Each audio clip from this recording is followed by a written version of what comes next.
8. 마지막 장입니다. 그럼에도 나는 알리사를 다시 만났다. 3년 후 여름이 끝날 무렵이었다. 10달 전 나는 그녀로부터 외삼촌이 돌아가셨다는 전가를 받았다. 당시 여행 중이던 팔레스타인에서 내가 곧바로 제법 긴 편지를 썼지만 그녀의 답장은 없었다. 무슨 구실로 그랬는지는 잊었지만 르하브르에 들르게 된 나는 자연스런 노정에 따라 퐁게르마르까지 갔다. 알리사가 거기 있다는 건 알고 있었지만 혼자가 아닐까 봐 두려웠다. 내가 왔다는 걸 알리지 않았다. 일상적인 방문처럼 모습을 드러내는 게 싫어서 나는 마음을 정하지 못한 채 나아갔다. 내가 들어갈 수 있을까? 아니면 그녀를 보지 않고 보려고도 하지 않고 다시 올라가 버릴까? 아마도 그럴 것이다. 나는 단지 가로수길을 거닐 것이고 그녀가 아직도 가끔 찾을지 모르는 벤치에 앉을 것이다. 이미 나는 내가 떠난 후에 그녀에게 내가 다녀갔다는 사실을 알리기 위해 어떤 표시를 남겨두고 가야 할지 궁리하고 있었다. 나는 이런 생각을 하며 느린 걸음으로 걸었다. 그녀를 만나지 않기로 마음을 정하자 내 가슴을 옥죄던 약간 씁쓸한 슬픔이 거의 달콤한 웃으로 변했다. 나는 벌써 가로수길에 이르러 있었다. 나는 눈에 띌까 두려워 농가 마당의 경계에 있는 비탈을 따라 길 가장자리로 걸었다. 나는 정원이 한눈에 내려다 보이는 비탈의 한 지점을 알고 있었다. 나는 그곳으로 올라갔다. 낯선 정원사가 갈퀴로 오솔길을 정리하더니 곧 내 시야에서 벗어났다. 새 울타리가 마당을 에워싸고 있었다. 내가 지나가는 소리를 듣고 개가 짖었다. 좀 더 앞쪽 가로수길이 끝나는 곳에서 오른쪽으로 꺾자 정원 담장이 나왔다. 방금 벗어난 가로수길과 나란히 있는 너도밤나무 숲 쪽으로 가려고 텃밭의 작은 문 앞을 지나는데 그 문을 통해 정원으로 한번 들어가 볼까 하는 생각이 불쑥 들었다. 문은 잠겨 있었다. 하지만 안쪽 빗장이 그리 튼튼하지 못해서 어깨로 세게 밀면 부러질 것 같았다. 바로 그 순간 나는 발소리를 들었다. 나는 담장이 움푹 들어간 곳에 몸을 숨겼다. 정원에서 나오는 사람이 누군지 보이진 않았지만 나는 그것이 알리사라는 걸 들었고 느꼈다. 그녀가 서너 걸음 앞으로 나서더니 희미하게 불렀다. 제롬, 너니? 격렬하게 뛰던 내 심장이 멈추었다. 꽉 메인 내 목에서는 말 한마디 나올 수 없었기에 그녀가 이번에는 더 크게 불렀다. 제롬, 너야? 이렇게 그녀가 날 부르는 소리를 듣자 생생한 감동이 너무나 격렬하게 가슴을 조여와 나는 털썩 무릎을 꿇고 말았다. 내가 계속 대답을 하지 않자 알리사가 앞으로 몇 걸음 내디뎌 담장을 돌았다. 나는 갑자기 바로 내 앞에 와 있는 그녀를 느꼈다. 그녀를 곧바로 보기가 두려운 것처럼 팔로 얼굴을 가리고 있는 내 앞에 그녀가 잠시 나를 향해 몸을 숙이고 있는 동안 나는 그녀의 가냘픈 손에 대고 마구 입을 맞추었다. 왜 숨어 있었어? 그녀는 3년간의 이별이 단 며칠밖에 되지 않은 것처럼 담담하게 말했다. 나라는 걸 어떻게 알았어? 널 기다렸으니까. 날 기다렸다고? 나는 너무나 놀라 그녀의 말을 의문형으로 반복할 밖에 없었다. 내가 계속 무릎을 꿇고 있었기 때문에 그녀가 말했다. 우리 벤치로 가자. 그래, 널 한 번 더 만나야 하리란 걸 알고 있었어. 그래서 사흘 전부터 매일 저녁 여기 나와서 방금 했던 것처럼 널 불렀어. 넌 왜 대답을 안 했니? 누가 갑자기 나타나지 않았다면 난 널 만나지 않고 가버렸을 거야. 처음에 날 기절시킬 것만 같던 마음의 동료를 억지로 억누르며 내가 말했다. 난 그저 르하브르에 들른 김에 가로수길도 거닐고 정원 주변도 돌아보고 너가 아직도 앉으러 올지도 모른다고 생각한 이 이회양갱 벤치에 앉아 잠시 쉬다가 내가 사흘 전부터 여기 와서 뭘 읽는지 봐. 그녀가 내 말을 끊으며 이렇게 말하고는 나에게 편지 묶음을 내밀었다. 나는 내가 이탈리아에서 그녀에게 보낸 편지들을 알아보았다. 그 순간 나는 눈을 들어 그녀를 쳐다보았다. 그녀는 놀라울 정도로 변해 있었다.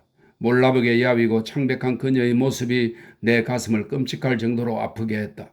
그녀는 온 체중을 실어 내 팔에 기댄 채 마치 무섭기나 춥기라도 한 것처럼 나에게 몸을 바싹 갖다 댔다. 그녀는 아직도 정식 상복 차림이었는데 그녀가 모자 삼아 쓴 검은색 레이스가 얼굴을 둘러싸고 있어서 더 창백해 보였다. 그녀는 웃고 있었지만 곧 쓰러질 것만 같았다. 내가 걱정이라서 퐁게즈마르에서 혼자 지내는지 물어봤다. 아니었다. 로베르가 그녀와 함께 살고 있었다. 줄리에트와 에두아르 그리고 그들의 세 아이도 8월 한 달을 그들 곁에서 지냈다고 했다. 우리는 벤치에 이르렀다. 우리는 앉았고 대화는 잠시 진부한 소식을 따라 흘러갔다. 그녀가 내 공부에 대해 물었다. 나는 마지못해 대답했다. 나는 공부가 더 이상 내 관심을 끌지 못한다는 것을 그녀가 느껴주길 바랐다. 그녀가 날 실망시켰던 것처럼 나도 그녀를 실망시키고 싶었다. 내가 성공을 했는지는 모르겠지만 그녀는 아무 내색도 하지 않았다. 앙심과 사랑으로 가득했던 나는 되도록 냉랭하게 말하려고 애썼고 때때로 목소리가 떨릴 때마다 마음의 동료를 억누르지 못하는 나 자신을 원망했다. 얼마 전부터 구름에 가려져 있던 석양이 지평선 저 멀리 거의 우리 맞은편에 다시 나타나 텅 빈 들판을 끓어오르는 금빛으로 물들이고 우리 발 아래 펼쳐진 협곡을 갑작스럽게 풍성한 광채로 가득 채웠다. 그러고는 사라졌다. 나는 넋이 빠져 말없이 앉아 있었다. 나는 또다시 일종의 금빛 황홀이 나를 감싸고 내 안으로 스며드는 것을 느꼈다. 그러자 내가 품은 앙심은 전기처럼 사라지고 이제 내 안에서는 사랑의 속삭임밖에 들려오지 않았다. 나한테 기대에 움츠리고 있던 알리사가 몸을 일으켰다. 그녀가 블라우스에서 얇은 종이로 싼 작은 상자를 꺼내 나한테 건네리고 하다가 결정을 못 내리겠는지 멈추었다. 내가 놀란 표정으로 쳐다보자 그녀가 말했다. 있잖아 제롬, 이 안에 든 건 내 자수정 십자가야. 사흘 전부터 갖고 있었어. 오래전부터 너한테 주고 싶었거든. 나더러 그걸 어쩌라고? 내가 다소 거칠게 물었다. 날 기념해 너가 간직해 줬으면 좋겠어. 너희 딸아이를 위해. 내 딸? 무슨 딸? 무슨 말인지 이해하지 못한 내가 알리사를 쳐다보며 소리쳤다. 진정하고 내 말 좀 들어봐. 제발 부탁이야. 아니 그런 눈으로 날 쳐다보지 마. 날 쳐다보지 마. 난 이미 너한테 말하기도 많이 힘들어. 하지만 이 말만은 너한테 꼭 하고 싶어. 있잖아 제롬. 너도 언젠가는 결혼을 하겠지? 아니 대답하지 마. 내 말을 끊지 마. 제발 부탁이야. 난 단지 내가 널 많이 사랑했다는 걸 너가 기억해 줬으면 좋겠어. 그리고 이미 오래전부터 3년 전부터 너가 좋아했던 이 작은 십자가를 너희 딸이 언젠가 날 기념해 목에 걸고 다녔으면 좋겠다는 생각을 했어. 누구 것인지는 모른 채 말이야. 혹시 그 아이한테 내 이름을 붙여줄 수도. 그녀가 목이 메어 말을 멈추었다. 내가 그의 저기를 품고 외쳤다. 왜 너가 직접 주지 않고? 그녀는 또다시 말을 하려고 애를 썼다. 그녀의 입술이 흐느끼는 아이의 입술처럼 부들부들 떨렸다. 그렇지만 그녀는 울지 않았다. 그 눈길의 놀라운 광채가 초인간적인 천사 같은 아름다움으로 그녀의 얼굴을 가득 채웠다. 알리사, 내가 도대체 누구랑 결혼을 하겠니? 내가 너밖에 사랑할 수 없다는 건 너도 잘 알잖아. 갑자기 미친 듯이 거의 난폭하게 그녀를 끌어안으며 나는 그녀의 입술에 키스를 퍼부었다. 몸을 내 맡긴 것처럼 허리를 반쯤 뒤로 젖히고 있는 그녀를 나는 잠시 끌어안고 있었다. 나는 그녀의 눈길이 흐려지는 것을 보았다. 그녀의 눈이 감기면서 그 무엇도 견줄 수 없는 정확함과 선율이 담긴 목소리가 말했다. 우리를 불쌍히 여겨 제롬. 우리의 사랑을 망치지 마. 어쩌면 그녀가 이렇게 말했을지 모른다. 비열하게 행동하지 마. 아니면 내가 나 자신에게 그렇게 말했거나. 나도 모르겠다. 나는 그녀 앞에 털썩 무릎을 꿇으며 그녀를 두 팔로 경건하게 감싸 안으며 말했다. 날 그토록 사랑한다면 왜 늘 날 밀어냈던 거야? 생각해봐. 난 처음에 줄리에트의 결혼을 기다렸어. 그 아이가 행복해질 때까지 너가 기다리는 줄 알았으니까. 그녀는 이제 행복해. 너의 입으로 그렇게 말했잖아. 난 오랫동안 너가 너의 아버지 곁에 계속 머물길 원하는 줄 알았어. 하지만 이제 이렇게 우리 둘뿐이잖아. 우리 지난 일은 후회하지 말기로 해. 그녀가 중얼거렸다. 난 이제 페이지를 넘겼어. 아직 안 늦었어, 알리사. 아니, 제롬, 이미 늦었어. 사랑에 의해 우리가 서로를 위해 사랑보다 나은 것을 어렴풋이 보았던 날 이미 늦어버렸던 거야. 너희 덕분에 내 꿈이 하도 높이 올라가서 어떠한 인간적인 만족도 그걸 실추시키고 말았을 거야. 난 우리가 함께했다면 그 삶이 어땠을까 자주 생각해 보았어. 그게 더 이상 완벽하지 않은 순간 나는 견뎌낼 수가 없었을 거야. 우리의 사랑을, 서로를 잃은 우리의 삶이 어떨지도 생각해 보았어? 아니, 결코. 지금 보고 있잖아. 난 3년 전에 너를 잃고 이렇게 고통스럽게 떠돌고 있어. 어둠이 내렸다. 추워. 그녀가 일어서며 말했다. 그녀는 내가 그녀의 팔을 다시 잡을 수 없게 온몸을 셔얼로 몸을 꽁꽁 싸맸다. 우리를 불안하게 했고 우리가 잘 이해하지 못할까 봐 두려워했던 성경구절 기억나지? 그들은 그들에게 약속된 것을 얻지 못했다. 주님께서 더 좋은 것을 위해 그들을 아껴두셨으므로. 넌 아직도 그 말씀을 믿니? 믿어야 해. 우리는 더 이상 아무 말도 하지 않은 채 얼마 동안 나란히 걸었다. 그녀가 다시 입을 열었다. 그걸 상상해 보아 제롬. 그녀가 가장 좋은 것을 다시 한번 반복하는데 갑자기 그녀의 눈에서 눈물이 솟구쳤다. 우리는 내가 조금 전에 그녀가 나오는 것을 보았던 텃밭의 작은 문으로 다시 돌아왔다. 그녀가 나를 향해 돌아서며 말했다. 안녕. 아니 여기 세어져. 안녕 내 사랑. 이제 시작될 거야. 그 가장 좋은 것이. 그녀는 잠시 나를 바라보았다. 날 붙드는 동시에 밀쳐내면서 팔을 뻗어 내 어깨에 손을 올려놓고 눈에는 형언할 수 없는 사랑을 담은 채. 문이 닫히자마자 빗장을 그는 소리가 들리자마자 나는 극도의 절망에 사로잡혀 그 문에 기대에 쓰러졌다. 그러곤 어둠 속에서 오랫동안 눈물을 쏟으며 흐느꼈다. 그녀를 붙잡지 그랬느냐고? 문을 부수고 들어가지 그랬느냐고? 출입이 금지된 것도 아닌데 어떻게든 집 안으로 들어가지 그랬느냐고? 아니, 그럴 수는 없었다. 이 모든 것을 다시 살기 위해 과거로 되돌아가는 지금 생각해 봐도 아니, 그건 나에게 불가능했다. 지금 나를 이해하지 못하는 사람은 그때도 전혀 이해하지 못했을 것이다. 불안해서 견딜 수가 없었던 나는 며칠 후 줄리에트에게 편지를 썼다.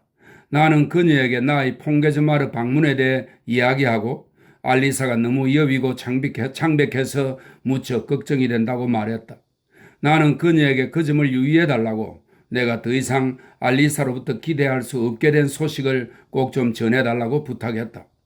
한 달도 채 안 되어 난 이 편지를 받았다. 그리운 제롬 오빠. 오빠에게 몹시 슬픈 소식을 전하게 돼서 우리의 가엾은 알리사는 이제 이 세상에 없어. 아, 오빠가 편지로 표현한 두려움은 결코 근거가 없는 게 아니었어. 어디가 확실히 아픈 건 아니었지만 언니는 몇 달 전부터 나날이 쇠약해져 갔어.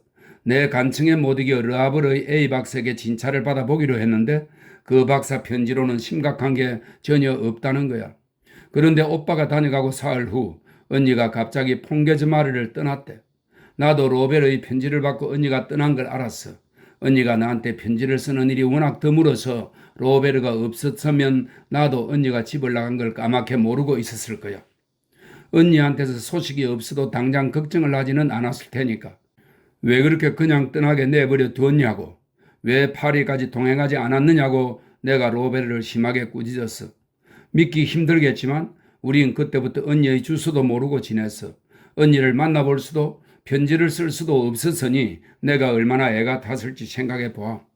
로베르가 며칠 후에 파리로 올라왔지만 아무것도 찾아낼 수가 없었어. 워낙 게으른 아이라 열심히 찾아보긴 했을까 의심이 들었어. 결국 경찰에 알려야만 했지. 불확실한 상태로 계속 애만 태우며 있을 수는 없었으니까. 에두아르가 파리로 올라갔고 사방팔방 수소문 끝에 마침내 알리사가 은신해 있던 작은 요양원을 찾아냈어. 불행히도 너무 늦게. 나는 언니의 죽음을 알리는 요양원 원장의 편지와 언니를 만나볼 수조차 없었던 에두아르의 전보를 동시에 받았어.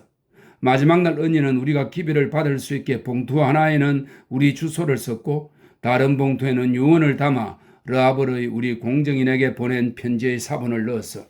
이 편지의 한 구절은 오빠와 관련된 것 같아. 내가 다음에 알려주도록 할게. 에두아르와 로베르는 그제 열린 장례식에 참석할 수 있었어. 운구를 한 건 그들만이 아니었어.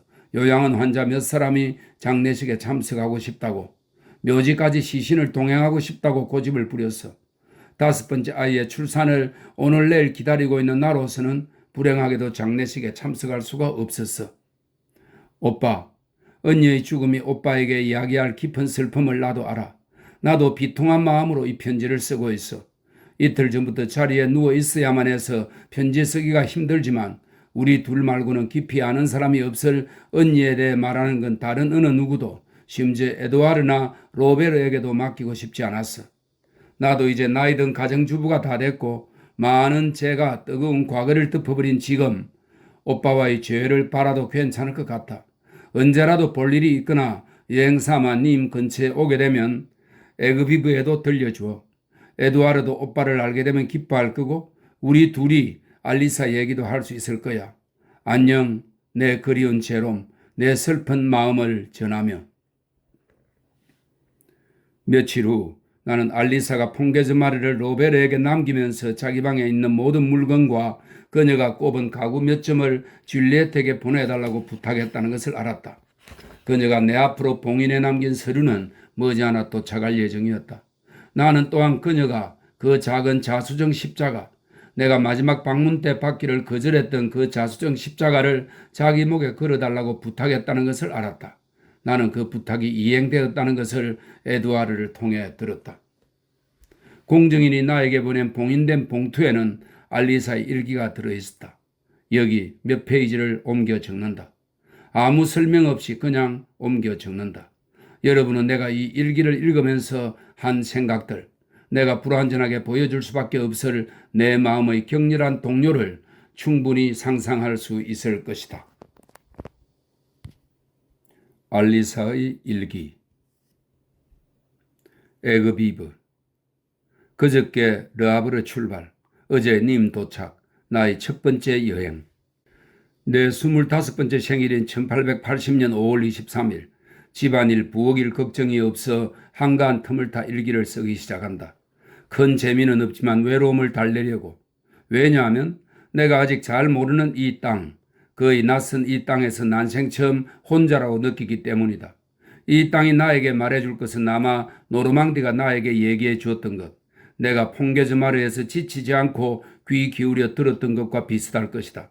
왜냐하면 주님은 어디에 계시든 다르지 않으니까. 하지만 이 남쪽 땅은 내가 배운 적이 없는, 내가 깜짝 놀라 귀를 기울이게 되는 언어를 말한다. 5월 24일. 탁 트인 회랑. 줄리에트는 내 앞에 놓인 긴 의자에서 졸고 있다. 이 회랑은 이 이탈리아식 주택의 매력으로 모래가 깔린 앞마당과 바로 통하고 안마당은 다시 정원으로 이어진다.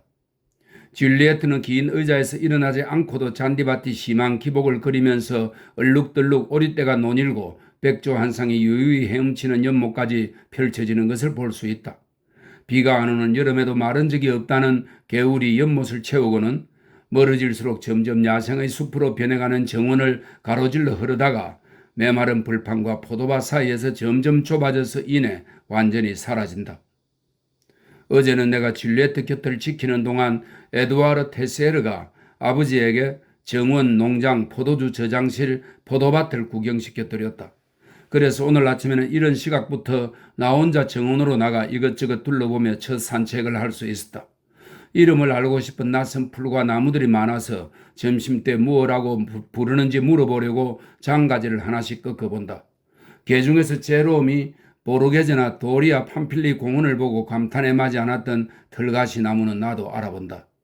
우리 노르망디 지방의 나무들과는 너무나 먼 친척간이라 모양새가 많이 다르다. 정원이 거의 끝나는 곳에서 좁다랗고 신비로운 빈틀을 에워싸고 서 있는 그 나무들은 부드럽게 밟히는 잔디밭 위로 마치 요정들의 합창을 유도하듯 가지를 들이운다. 퐁게즈마르에서는 겉으로 기독교적이었던 자연에 대한 내 감정이 여기서는 약간 신화적으로 변하는 것이 놀라웠고 거의 겁이 났다. 그렇지만 나를 점점 더 짓눌렀던 그 두려움 비슷한 것도 여전히 종교적인 것이었다. 내가 이곳은 성스러운 숲이니라고 중얼거렸으니까. 공기가 수정처럼 맑았고 사방이 이상하리 많지 고요했다.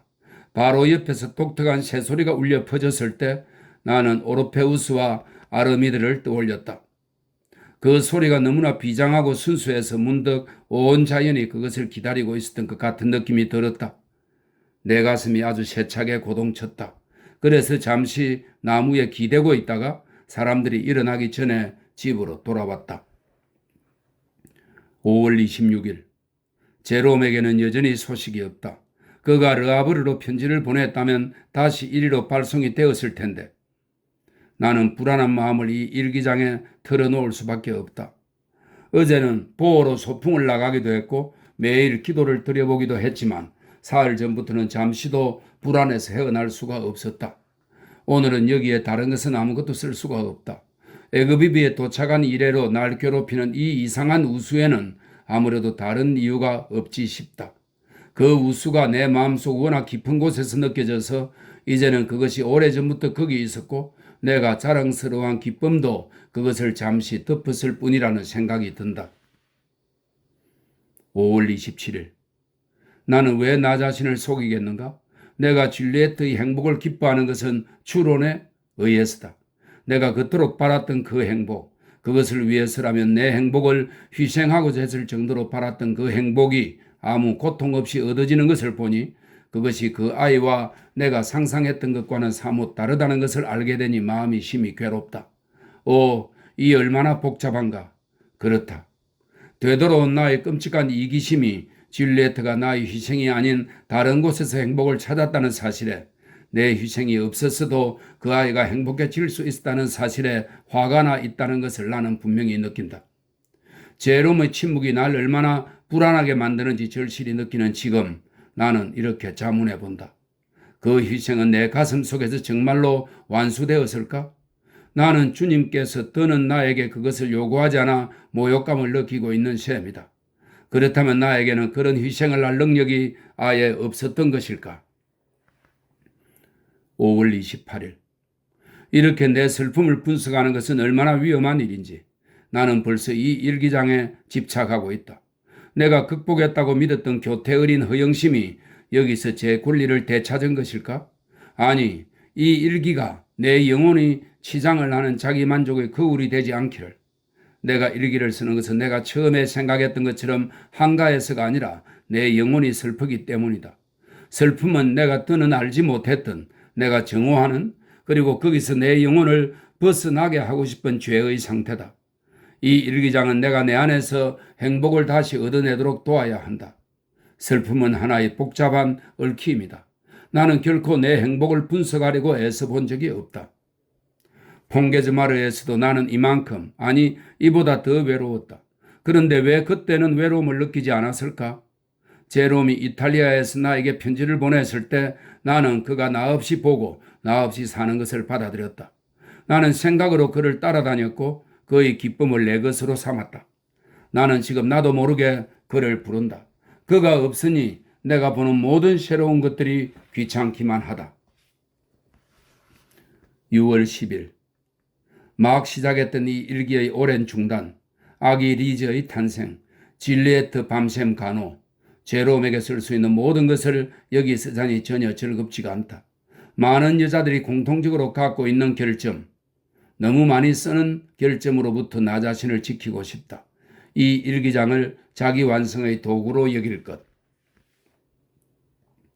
뒤이어 몇 페이지는 독서 중에 써놓은 메모, 뺏겨선 구절 등등으로 채워져 있다. 그러고는 다시 퐁게즈마르에서 쓴 일기가 나온다. 7월 16일. 줄리에트는 행복하다. 자기 입으로 그렇다고 말하고 또 그래 보인다. 나에게는 그것을 의심할 권리도 이유도 없다. 지금 내가 이 아이 곁에서 느끼는 불안과 불편의 감정은 어디서 오는 걸까? 아마도 그 축복이 너무나 현실적이고 너무나 쉽게 얻어지고 너무나 완벽하게 맞춤형이라 영혼을 죄고 질식시키는 것처럼 느껴져서 그럴 것이다. 나는 이제 내가 바라는 것이 정말 행복인지 아니면 행복을 향한 노정인지 자문해 본다.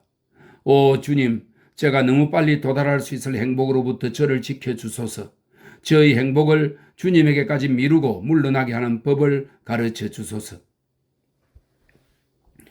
여기서부터 여러 페이지가 뜯겨 있었다. 아마도 힘들었던 우리의 르하브르 재회에 관해 적은 부분인 것 같았다.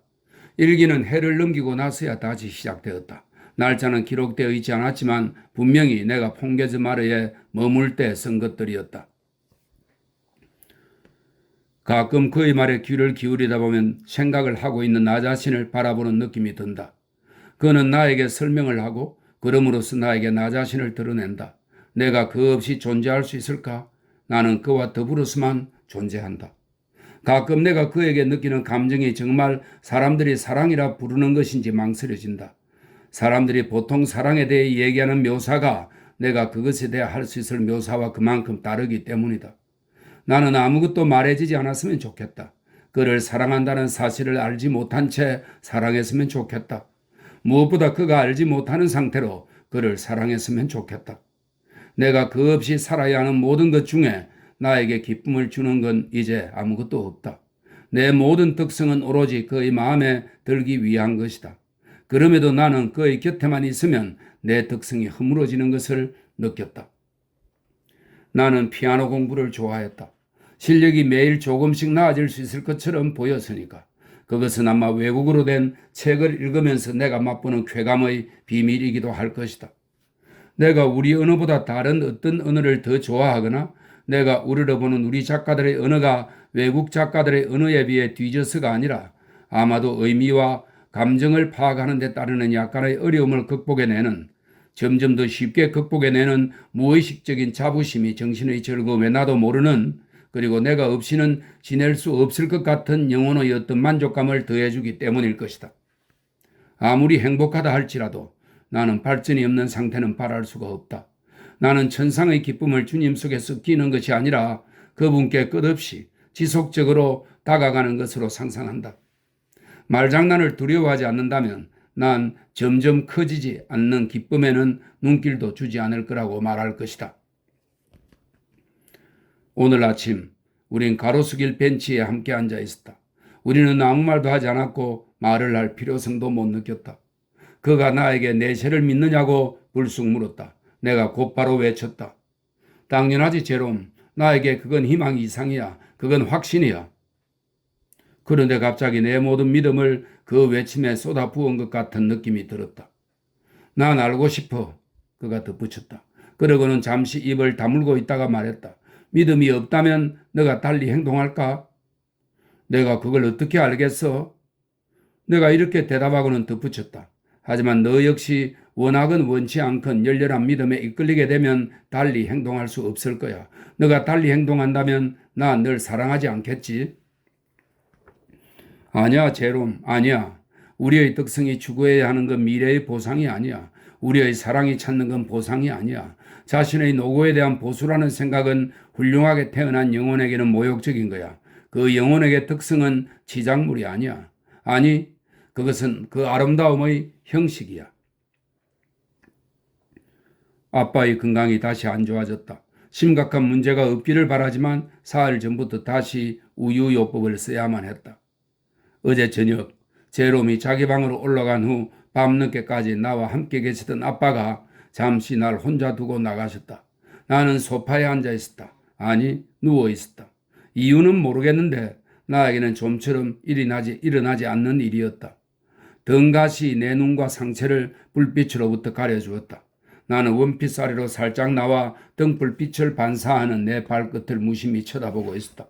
그때 마침 돌아온 아빠가 잠시 문 앞에 서서 웃는데도 슬퍼 보이는 이상한 표정으로 나를 바라보았다. 막연한 당혹감에 내가 일어나 앉자 아빠가 나에게 손짓을 했다. 내 곁으로 와서 앉으렴? 아빠가 나에게 말했다. 이미 밤이 늦었는데도 아빠는 나에게 두 분이 헤어진 이후로 한 번도 입 밖에 꺼내본 적이 없는 엄마의 얘기를 하기 시작했다. 엄마와 어떻게 결혼했는지, 엄마를 얼마나 사랑했는지, 처음에 엄마가 아빠에게 무엇이었는지. 내가 결국 아빠에게 말했다. 아빠, 제발 말해주세요. 왜 오늘 저녁 저에게 이 얘기를 하시는지, 무엇이 하필이면 오늘 저녁에 엄마 얘기를 하시게 만들었는지. 조금 전에 응접실로 들어오다가 소파에 누워있는 너를 보고는 잠시 너의 엄마를 다시 보는 줄 알았다. 내가 그렇게 캐물은 것은 그날 저녁 제롬이 내 어깨 너머에서 내 안락의자에 기대 서서 나를 향해 몸을 숙인 채 책을 읽었기 때문이었다.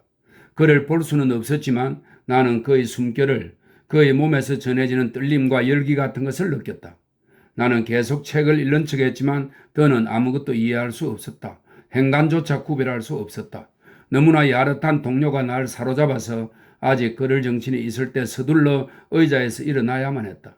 나는 다행스럽게도 그가 아무것도 눈치채지 못한 사이 그 방에서 나올 수 있었다. 하지만 잠시 후 응접실에 혼자 남아 아빠가 엄마와 닮았다고 하신 모습으로 소파에 누워 있었을 때 나는 아닌 게 아니라 엄마를 생각하고 있었다. 나는 그날 밤 내 안에서 회한처럼 떠오르는 과거에 대한 기억에 사로잡혀 잠을 거의 못 잤다. 불안하고 답답하고 내가 한심했다. 주님, 저로 하여금 악의 외양을 띤 모든 것을 혐오하게 해 주소서. 가엾은 제롬, 그래도 때론 하나의 몸짓이면 된다는 것을, 때론 내가 그 몸짓을 기다린다는 걸 그가 안다면, 어렸을 때 내가 아름답고 싶었던 것도 이미 제롬 때문이었다. 이제 와서는 내가 완벽을 지향했던 것도 오로지 그를 위한 것이었다는 느낌이 든다. 그 완덕이 그가 없어야만 도달될 수 있다는 것. 그것이 나의 주님, 당신의 모든 가르침 가운데 제 영혼을 가장 당혹해 하는 것입니다.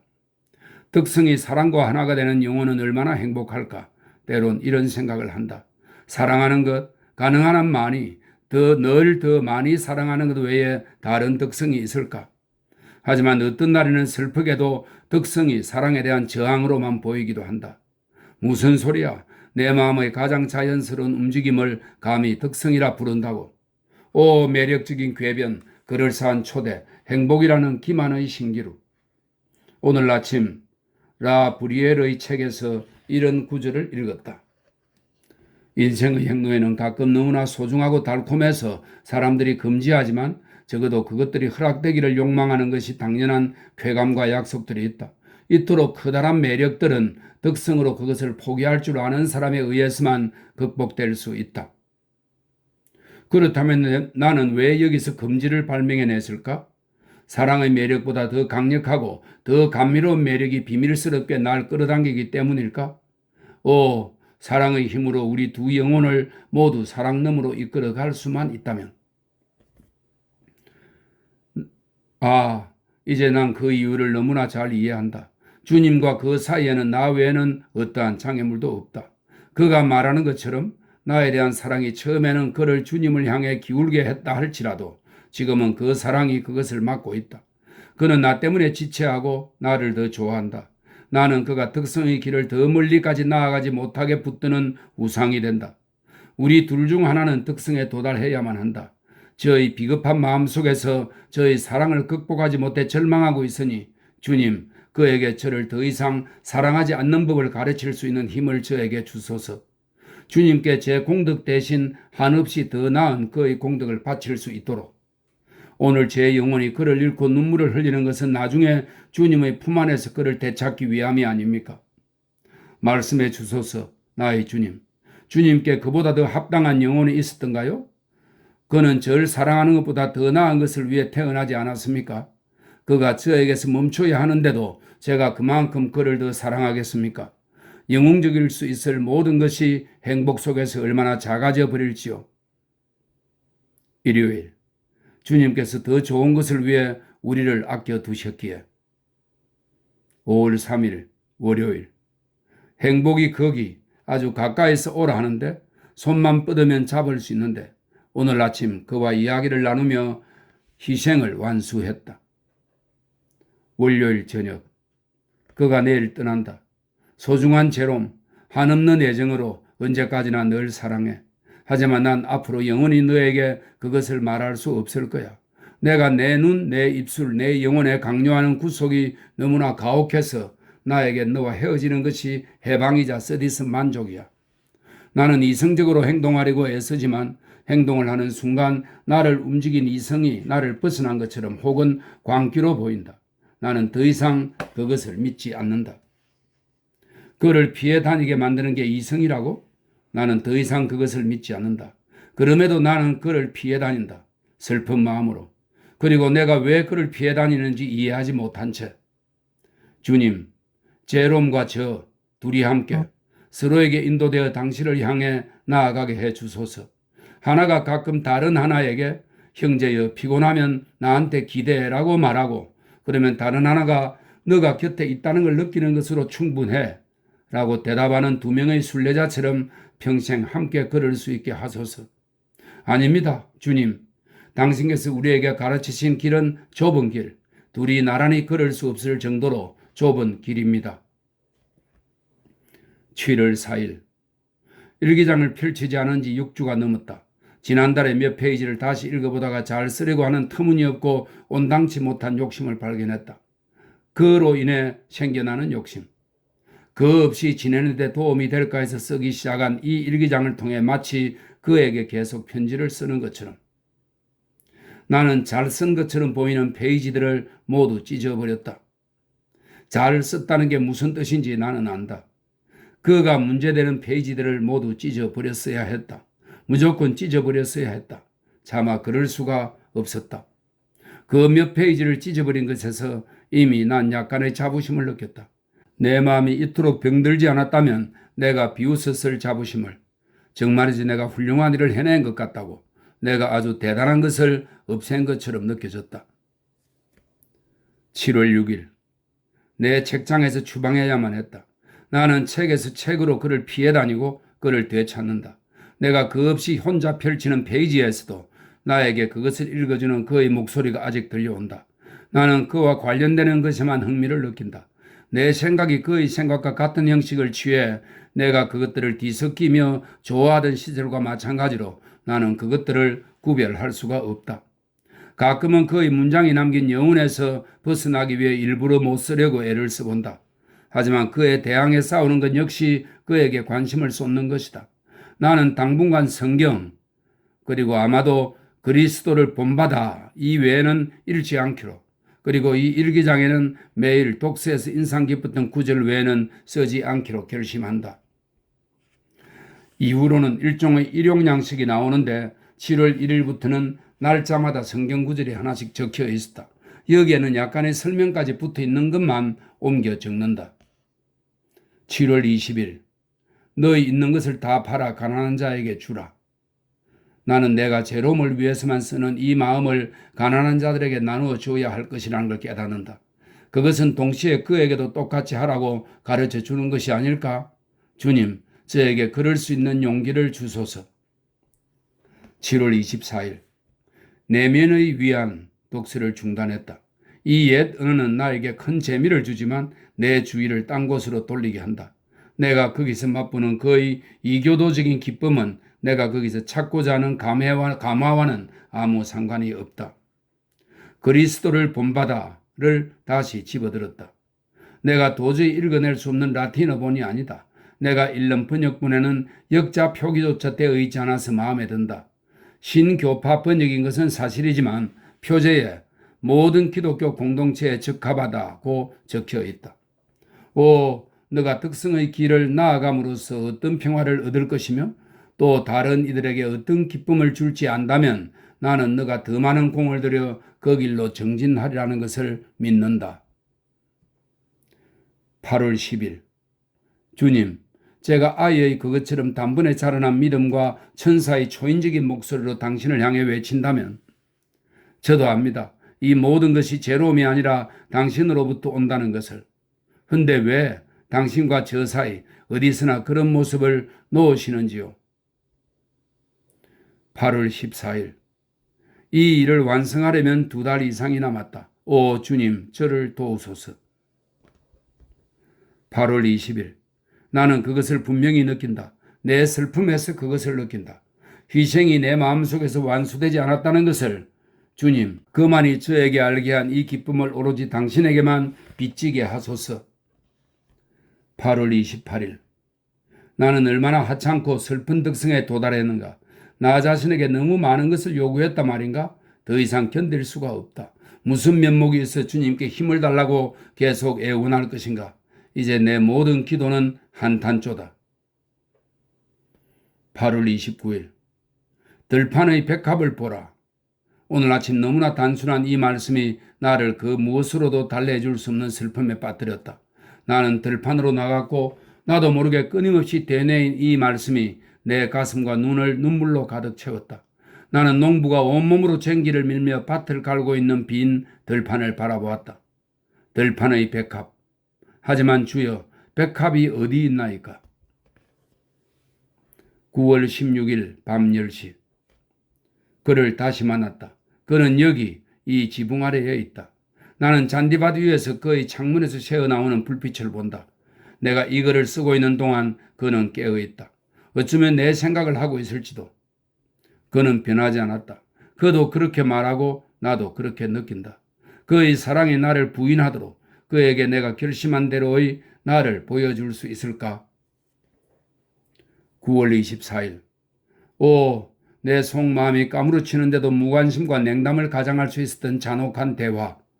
지금까지 나는 그를 피해 다니는 것으로 만족했다. 오늘 아침에는 주님께서 나에게 극복할 수 있는 힘을 주시리라고 믿을 수 있었다. 끊임없이 싸움을 피하는 건 비겁한 짓이니까.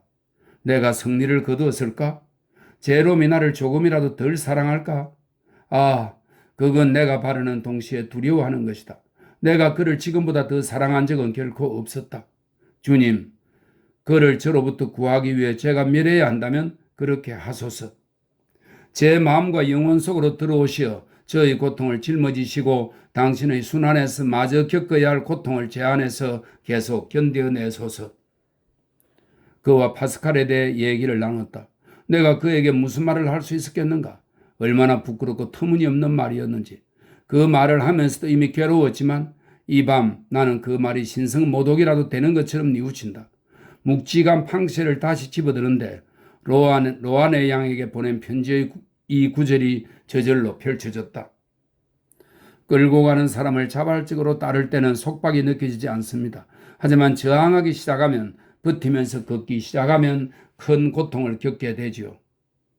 이 구절이 너무나 직접적으로 내 가슴에 와닿아서 책을 계속 읽어나갈 기력이 없었다. 하지만 다른 곳을 펼치다가 내가 알지 못하는 감탄스러운 구절을 발견했고 그래서 방금 베껴두었다. 이 일기의 첫 구는 여기서 끝나 있었다. 다음 구는 아마도 없애버린 듯하다. 알리사가 남긴 것을 보면 일기가 3년이 지난 후에야 다시 퐁게즈마르에서 9월에 다시 말해 우리의 마지막 재회 직전에 시작되기 때문이다. 그 마지막 구는 이러한 구절들로 시작된다. 9월 17일. 주님, 당신을 사랑하기 위해 저에겐 그가 필요하다는 것을 당신도 잘 알고 계십니다. 9월 20일. 주님, 그를 저에게 주옵소서. 당신께 제 마음을 바칠 수 있도록. 주님, 그를 다시 볼 수 있게만 해 주소서. 주님, 당신께 제 마음을 바치겠다고 약속합니다. 제 사랑이 당신께 청하는 것을 허락해 주소서. 제 삶에 남게 될 것을 오로지 당신께 바치겠습니다. 주님, 이 경멸스러운 기도를 용서해 주소서. 하지만 전 그의 이름을 제 입술에서 떼어낼 수도 제 마음의 고통을 잊을 수도 없습니다. 주님, 당신께 외칩니다. 제발 절 비탄 속에 내버리지 마소서. 9월 21일. 너희가 나의 이름으로 내 아버지께 구하는 것은 무엇이든지. 주님, 제가 당신의 이름으로 어찌 감히. 하지만 제가 더 이상 기도를 올리지 않는다고 해서 제 마음의 당치 않은 소원을 모르시진 않겠지요. 9월 27일. 오늘 아침부터 큰 평온, 명상과 기도로 지난 밤을 새다시피 했다. 갑자기 내가 어릴 적 성령에 대해 상상했던 것과 유사한 일종의 눈부신 평화가 날 둘러쌌고 내 안으로 강림하는 것 같았다. 나는 그 기쁨이 단지 신경의 흥분에서 기인하는 건 아닐까 두려워하며 곧바로 잠자리에 들었다. 나는 그 축복이 날 떠나지 않은 상태에서 아주 빨리 잠이 들었다. 그 축복은 오늘 아침에도 온전하게 남아있다. 난 이제 그가 올 거라고 확신한다. 9월 30일. 제롬, 나의 벗. 내가 아직 동생이라 부르지만 내가 동생보다 한없이 더 사랑하는 너. 너도 밤나무 숲에서 너의 이름을 몇 번이나 소리쳐 불렀는지. 매일 저녁 해질 무렵이면 나는 텃밭의 작은 문으로 나가 이미 어두컴컴한 가로수길을 걸어 내려간다. 너가 갑자기 대답을 한다 해도 너가 저기 내 눈길이 서둘러 훑어보는 저 자갈투성이 비탈 뒤에서 모습을 드러낸다 해도 아니면 저 벤치에 앉아 날 기다리고 있는 너를 내가 멀리서 본다 해도 내 가슴은 놀라 소스라치지 않을 것이다. 반대로 나는 너가 보이지 않아 놀란다. 10월 1일. 아직 아무 일도 없다. 비할 수 없이 맑은 하늘에서 해가 저물었다. 나는 기다린다. 나는 안다. 이제 곧 내가 그와 함께 이 벤치에 앉아 있으리라는 걸. 나는 벌써 그의 말에 귀를 기울인다. 나는 그가 내 이름을 부르는 걸 듣는 게 너무나 좋다. 그는 여기 있을 것이다. 나는 내 손을 그의 손에 맡길 것이다. 나는 내 이마를 그의 어깨에 기댈 것이다. 나는 그의 곁에서 숨을 쉴 것이다. 어제 이미 나는 그의 편지 중 몇 장을 다시 읽어보려고 가져왔다. 하지만 그를 생각하느라 여념이 없어 그것들을 쳐다보지도 않았다. 또한 그가 좋아하는 자수정 십자가, 지난 어느 여름 그가 떠나지 않기를 바라며 매일 저녁 목에 걸었던 자수정 십자가도 가지고 나왔다. 이 십자가를 그에게 돌려주고 싶다. 나는 이미 오래전부터 이런 꿈을 꾸었다. 그는 결혼을 했고 나는 대모로서 그의 첫 딸 아기 알리사에게 이 보석을 주는 꿈을, 왜 나는 그에게 감히 그 꿈을 말하지 못한 걸까? 10월 2일. 오늘 내 영혼은 하늘의 둥지를 지은 새처럼 가볍고 쾌활하다. 아마도 오늘 그가 올 것이다. 나는 그것을 느낀다. 나는 그것을 안다. 나는 그것을 모두에게 외치고 싶다. 여기에 그것을 써둘 필요가 있다. 나는 더 이상 내 기쁨을 감출 수가 없다. 평소 너무나 산만하고 나에게 너무나 무심한 로베르조차도 그것을 알아차렸다. 그의 질문들이 나를 당황시켰다. 나는 그에게 뭐라고 대답을 해야 할지 알 수가 없었다. 오늘 저녁까지 어떻게 기다리지? 나도 모를 어떤 투명한 눈가리개가 확대된 그의 이미지를 도처에서 나에게 보여주고 사랑의 모든 광선을 불타는 내 가슴의 한 점에 집중시킨다. 오, 기다림은 날 얼마나 지치게 하는지. 주님, 제 앞에 행복의 넓은 문을 잠시만 열어주소서. 10월 3일. 모든 것이 꺼져버렸다. 아, 그가 그림자처럼 내 품에서 빠져나가 버렸다. 그가 여기 있었다. 그가 여기 있었다. 나는 아직도 그를 느낀다. 나는 그를 부른다. 내 손, 내 입술이 어둠 속에서 헛되이 그를 찾는다. 기도를 할 수도 잠을 잘 수도 없다. 나는 컴컴한 정원으로 다시 나갔다. 내 방에서도 집안 어디에서도 나는 무서웠다. 내 비탄이 그를 두고 왔던 문까지 나를 다시 이끌었다. 나는 정신 나간 희망을 품고 그 문을 다시 열어보았다. 그가 다시 왔다면 나는 불러보았다. 어둠 속에서 더듬어 보았다. 나는 그에게 편지를 쓰기 위해 방으로 돌아왔다. 나는 이 상을 받아들일 수 없다. 도대체 무슨 일이 있었던 거지? 내가 그에게 무슨 말을 한 거야? 내가 무슨 짓을 한 거야? 도대체 무엇을 위해 그 앞에서 계속 내 덕성을 과장한 거지? 내 온 마음이 부인하는 덕성에 무슨 가치가 있단 말인가? 나는 하나님이 내 입술에 제시해 주신 말씀을 몰래 저버렸다. 내 마음을 부풀게 하는 것 중에서 입 밖으로 나온 건 아무것도 없었다.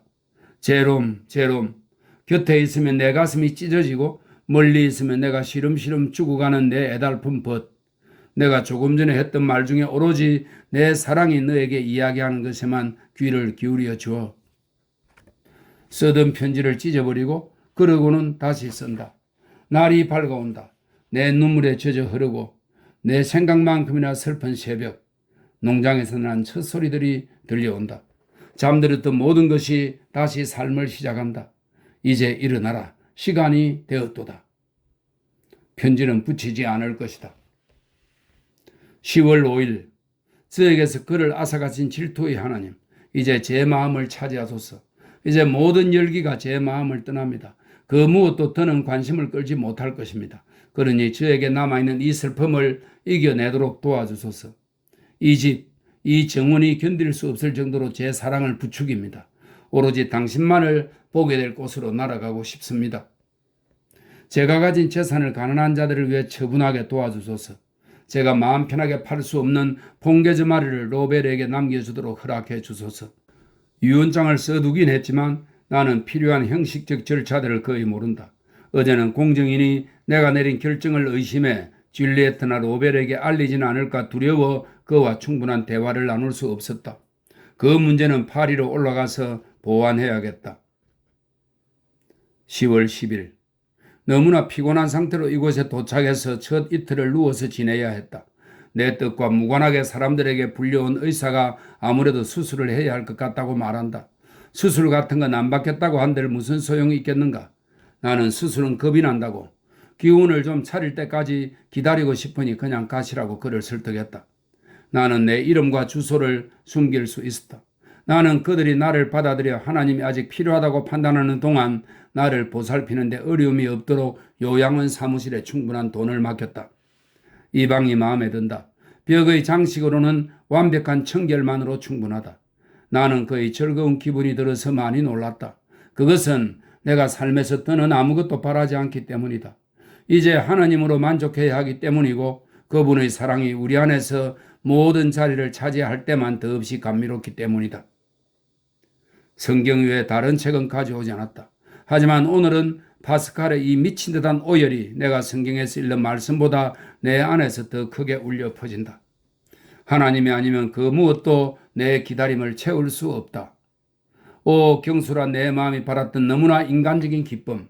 주님, 당신께서 저를 절망에 빠뜨리신 것은 이 외침을 얻기 위해서였나요? 10월 12일 주님의 왕국이 오기를, 당신의 왕국이 제 안에 오기를, 오로지 당신만이 저를 지배하시도록, 저를 남김없이 지배하시도록 저는 더 이상 제 마음을 놓고 당신과 흥정하길 원치 않습니다. 늙을 대로 늙어버린 것처럼 피곤한데도 내 영혼은 묘한 유치함을 간직하고 있다. 나는 아직 어린 시절의 계집아이다. 방 안의 모든 것이 정돈되어 있지 않으면, 벗은 옷들이 침대 머리맡에 잘 개어져 있지 않으면 도무지 잠을 이룰 수가 없다. 나의 죽음도 이렇게 준비하고 싶다. 10월 13일 없애버리기 전에 일기를 다시 읽어봤다. 자신이 느끼는 혼란을 겉으로 드러내는 것은 큰 마음을 지닌 사람들에게는 합당치 않은 일이다. 내 생각에 이 아름다운 말은 클로틸드 더보가 쓴 것이다. 이 일기를 불에 던지려는 순간 일종의 경고가 나를 붙들었다. 그것이 이미 뜨는 나에게 속하지 않고 제로움에게서 그것을 빼앗을 권리가 나에게 없으며 내가 그것을 오로지 그를 위해서만 쓴 것 같은 느낌이 들었다. 내 불안과 의심들이 지금은 너무나 가소로워 보여서 더 이상 그것의 중요성을 부여할 수도 없고 제로움이 그것에 충격을 받을 수 있다고 생각할 수도 없다. 주님, 제가 도달하지 못해 절망스러워했던 그 덕성의 정상까지 그를 밀어 올리기를 미치도록 갈망했던 한 마음의 서툰 의조를 그가 가끔은 이 일기에서 발견하게 해 주소서. 주님, 제가 다달할 수 없는 그 반석으로 저를 인도하소서. 10월 15일 기쁨, 기쁨, 기쁨, 기쁨의 눈물. 인간적인 기쁨 너머에서, 모든 고통 너머에서, 그래, 난 이 눈부신 기쁨을 예감한다. 내가 다달할 수 없는 그 반석, 그것의 이름이 행복이라는 것을 나는 잘 알고 있다. 그 행복에 도달하기 위한 것이 아니라면 내 전생애가 헛되다는 걸 나는 깨닫는다. 아, 주님, 그렇지만 당신께서는 자신을 포기하는 순수한 영혼에게 그것을 약속하셨습니다. 지금은 당장 행복할지어다. 이것이 당신의 성스러운 말씀입니다. 주 안에서 죽는 자, 지금 당장 행복할지어다. 저는 죽을 때까지 기다려야 할까요? 바로 여기서 제 믿음이 흔들립니다. 주님, 저는 온 힘을 다해 당신께 외칩니다. 저는 어둠 속에 있습니다. 저는 새벽을 기다립니다. 저는 죽을 때까지 당신께 외칩니다. 어서 오셔서 제 마음의 갈증을 풀어주소서. 저는 지금 그 행복을 목말라 하고 있습니다. 아니면 이미 그것을 가졌다고 저 자신을 설득해야 할까요? 동이 트기도 전에 일출을 알리기보다 그것을 부르듯 지저귀는 조급한 새처럼 어둠이 가시기를 기다리지 않고 노래를 불러야 할까요? 10월 16일 제롬, 난 너에게 완벽한 기쁨을 가르쳐주고 싶어. 오늘 아침 구토증의 발작이 날 기진맥진시켰다. 발작 직후 너무 기운이 없어서 잠시 이대로 죽었으면 좋겠다는 생각을 했다. 하지만 아니었다. 처음에는 내 모든 존재 속에 큰 평온이 깃들었다. 그러고는 불안이 날 사로잡았다. 전율이 살과 영혼을 뒤흔들었다. 그것은 환상에서 깨어난 내 삶의 갑작스러운 해명 같았다. 참혹할 정도로 헐벗은 내 방의 벽들이 마치 처음 보는 것처럼 생소했다. 나는 더럭 겁이 났다. 지금도 나를 안심시키고 진정시키기 위해 이 글을 쓰고 있다. 오 주님, 제가 신성을 못 오가는 불경을 저지르지 않고 끝까지 도달할 수 있게 해 주소서. 나는 아직 자리에서 일어날 수 있었다. 나는 어린아이처럼 무릎을 꿇었다. 이제 죽고 싶다. 또다시 혼자라는 것을 깨닫기 전에 빨리. 나는 지난해에 줄리에트를 다시 만났다. 나에게 알리사의 죽음을 알린 마지막 편지 이후로 10년이 넘는 세월이 흘렀다. 프로방스 지방 여행이 님에 잠시 들를 수 있는 기회가 되었다. 테시에르 가족은 시내 중심가인 페쉐르 대로에 위치한 상당히 아름다운 집에 살고 있었다. 내가 간다는 것을 알리기 위해 편지를 쓰긴 했지만 그 집 문턱을 넘으니 감회가 새로웠다. 하녀가 나를 응접실로 안내했고 잠시 후 줄리에트가 나를 맞으러 왔다. 나는 플랑티의 이모를 보고 있는 줄 알았다. 거동, 체격, 숨이 넘어갈 것 같은 환대까지 모두 똑같았다. 그녀는 앉자마자 대답을 기다리지도 않고 내 경력, 파리의 거처, 직업, 교류하는 사람들에 대한 이런저런 질문을 마구 퍼부었다. 남부에는 무슨 일로 내려왔느냐? 에두아르가 날 만나면 참 좋아할 텐데 이왕 온 김에 애굽이브까지 가보지 그러느냐 등등. 그러고는 나에게 모두의 소식을 전했고 남편과 아이들, 동생과 채권, 수학, 불경기에 대해 이야기했다. 로베르가 퐁게즈마르를 처분하고 애굽이브로 내려가 살고 있으며 지금은 로베르가 동업자가 된 덕에 에두아르가 여행을 다닌다면서 사업의 영업 부분을 특별히 관리하고 있다는 소식도 들었다. 한편 로베르는 밭에 남아 묘목을 개량하고 확장하는 일을 한다고 했다. 그 사이 나는 두리번거리면서 불안하게 과거를 일깨워 줄 수 있는 것을 찾고 있었다. 응접실의 새 가구들 사이에 퐁게즈마르에서 가져온 가구 몇 점이 있었다. 하지만 내 안에서 전율하는 그 과거, 줄리에트는 이제 그것을 모른 체 하거나 우리의 관심을 딴 데로 돌리려고 애쓰는 것 같았다. 12살과 13살 사내 아이 둘이 청계에서 놀고 있었다. 줄리에트가 아이들을 불러 나에게 인사시켰다. 맏딸 리제는 아버지를 따라 애굽이브에 가고 없었다. 10살 난 또 다른 사내 아이는 곧 산책에서 돌아올 거라고 했다. 줄리에트가 나에게 알리사의 죽음을 알리면서 곧 태어날 거라고 말했던 바로 그 아이였다. 그 마지막 출산이 난산이어서 줄리에트가 오랫동안 고생을 했다고 했다. 그러고는 지난해 마음이라도 고쳐먹은 것처럼 딸아이를 또 낳았는데 그녀가 말하는 걸 들어보건대 그 애를 자식들 중에 가장 아끼는 것 같았다. 그 애가 자고 있는 내 방이 바로 옆이야. 우리 보러 가자. 내가 따라 나서자 그녀가 머뭇거리며 덧붙였다. 제롬 오빠, 내가 차마 편지를 쓰지 못했는데 저 아이 대부가 되어줄래? 기꺼이 되어줄게. 너만 좋다면. 약간 놀라 요람을 들여다보며 내가 말했다. 그런데 이 녀석 이름이 뭐야? 알리사. 줄리에트가 낮은 목소리로 대답했다. 언니랑 좀 닮았어. 그런 것 같지 않아? 나는 대답은 하지 않고 줄리에트의 손을 꼭 쥐었다. 엄마가 들어올리자 아기 알리사가 눈을 떴다. 나는 그 아이를 품에 안았다. 정말 좋은 아버지가 될 텐데. 웃으려고 애쓰며 줄리에트가 말했다. 결혼을 하기 위해 뭘 기다리는 거야? 많은 것들을 잊기를. 나는 얼굴을 붉히는 그녀를 바라보았다. 빨리 잊고 싶긴 하고 영원히 잊고 싶지 않아. 이리로 와. 그녀가 더 작고 이미 어두워진 방으로 나를 데려갔다. 그 방의 문 하나는 그녀의 방으로 다른 하나는 응접실로 통했다. 잠시 짬이 나면 난 이 방으로 피신해. 이 집에서 가장 조용한 방이야. 여기 있으면 뭐랄까 삶으로부터 보호받는 느낌이 들어. 그 작은 응접실의 창문은 다른 방들처럼 도시의 소음이 아니라 나무들이 심어진 일종의 안뜰을 향해 있었다. 우리 앉자. 안락의자에 털썩 앉으며 그녀가 말했다. 내가 오빠를 잘 이해한 거라면 오빠는 알리사 언니의 추억에 충실하게 남아있겠다는 거네? 나는 대답을 하지 않고 잠시 있었다.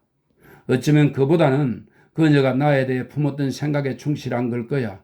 아니, 그게 무슨 대단한 일이라도 되는 것처럼 보지 마. 나로서는 달리 어쩔 수가 없어서 그런 거니까. 내가 다른 여자와 결혼한다면 나는 그녀를 사랑하는 척 할 수밖에 없을 거야. 그녀가 관심 없다는 듯이 말하고는 내게서 얼굴을 돌리더니 잃어버린 무언가를 찾는 것처럼 바닥을 향해 몸을 숙였다. 그럼 오빠는 희망 없는 사랑을 그렇게 오랫동안 가슴에 간직할 수 있다고 믿어? 그래, 줄리에트. 삶이 그것을 꺼트리지 않고 하루하루 스쳐 지나갈 수 있다고? 저녁 으스름이 잿빛 조수처럼 밀려들어 방 안의 물건들을 하나씩 집어삼켰다. 물건들이 그 어둠 속에서 되살린 과거를 낮은 목소리로 이야기하는 것 같았다. 줄리에트는 알리사 방의 모든 가구를 그 방에 모아놓았다. 나는 알리사의 방을 떠올렸다. 줄리에트가 나를 향해 고개를 돌렸지만 나는 더 이상 그녀의 이목구비를 구별할 수 없었고 그래서 그녀가 눈을 뜨고 있는지 감고 있는지도 알 수 없었다. 그녀는 무척 아름다워 보였다. 우리는 둘 다 아무 말 않고 한동안 앉아 있었다. 자, 이제 깨어나야 해. 그녀가 마침내 말했다. 나는 그녀가 일어나서 한 걸음 내디뎠다가 기운이 없는 것처럼 옆 의자에 다시 풀썩 주저앉는 것을 보았다. 그녀가 손으로 얼굴을 감쌌다. 내 눈에는 그녀가 울고 있는 것처럼 보였다. 하녀가 등을 들고 들어왔다. 앙드레 지드의 좁은 문, 여기까지입니다. 정말 대단한 사랑이네요.